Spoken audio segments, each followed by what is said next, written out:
So, what is Biomutant in a nutshell? Biomutant is an open-world, post-apocalyptic kung fu fable. Basically, in terms of structure, it's like Zelda Breath of the Wild, I guess.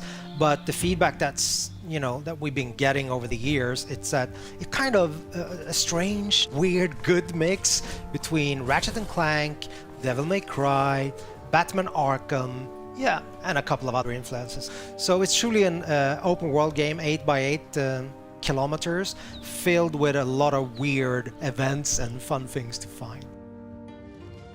I think the primary thing that we worked a lot with is the control that the player have over the character customization. We have the possibility for the player, to set the attributes, and in Biomutant, that's tightly connected or integrated with the way that the character looks. But the player is like completely free to morph their own breed, we call it a breed, but mammal, if you will. And eventually, people have a lot of assumptions on what kind of animal this is. But for me, and I guess the team, we have allowed the player to make what I call more like a Muppet.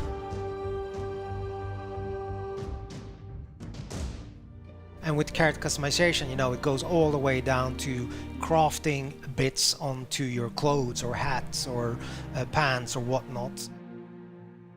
I guess the most important thing is the arsenal or the weapons. I mean, it's an action role-playing game, right? So we're focusing on the action parts of the role-playing aspect.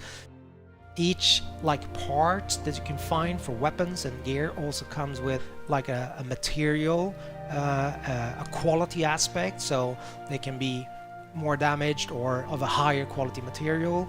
Just mentioning that you don't have to repair, but you can actually upgrade things that are broken, but they will never diminish in terms of their material qualities, like in Zelda, for example. We don't do that.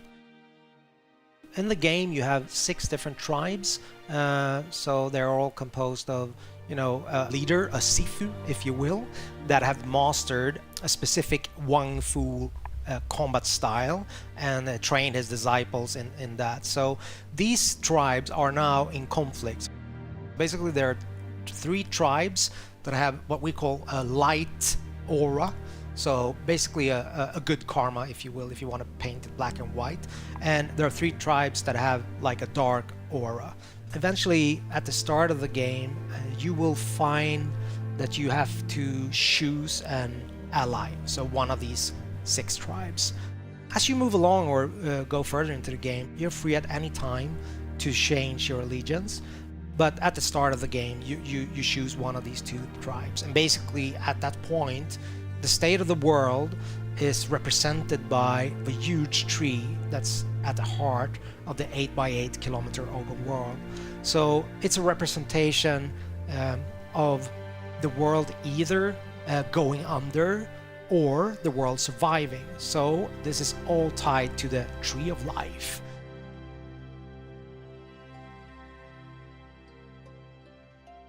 A light or a tribe, they want to save the world, so make sure that the tree survives, and also then uniting the other tribes, whilst allying with dark or a tribe would mean the opposite. They believe that the only way that you can move forward is to make sure there's kind of a cleansing, I guess. So making sure that everything that's bad in the world kind of goes under, so you have a rebirth and start anew, if that makes sense. So you're very free to make this choice, but also bear in mind that that will affect the ending of the game. Obviously, game being called Biomutant has to have some form of mutations slash abilities, right? There's quite a wide range of them. Primarily, we have the biomutations, so those are kind of more physical abilities, if you will. For example, you can spawn a mushroom in front of you.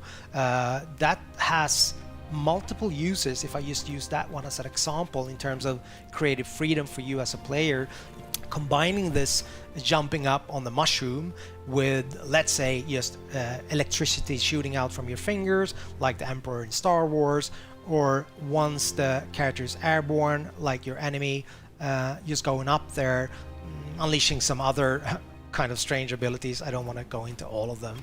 But the other aspect is the psi mutations. So those are more like your, you know, X-Men style abilities, if you will. Like, for example, levitate, which again can give you both exploration opportunities, but also then you can use it in combat in conjunction with other abilities, and obviously ranged combat, so that will give you an advantage, I guess.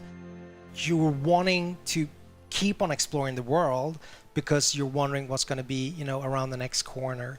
And I guess the hope that we have as a group, as a team, is that that's going to be the unifying factor in terms of people playing the game and giving us feedback, that it's notable that the game has a soul or a vibe that is a little bit unique and special.